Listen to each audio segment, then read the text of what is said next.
Isang malakas na lindol na may magnitude 6.2 ang tumama sa Surigao del Sur kagabi, October 11, bandang 10:32 p.m.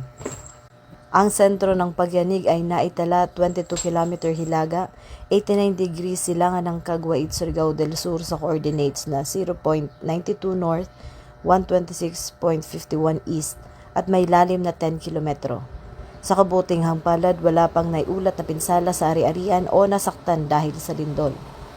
Bilang pagtugon, nananatiling alerto ang mga tauhan ng Philippine National Police sa rehiyon at aktibong nakikipag-ugnayan sa mga lokal na pamahalaan upang masiguro ang kaligtasan ng mga residente at patuloy na i-monitor ang sitwasyon.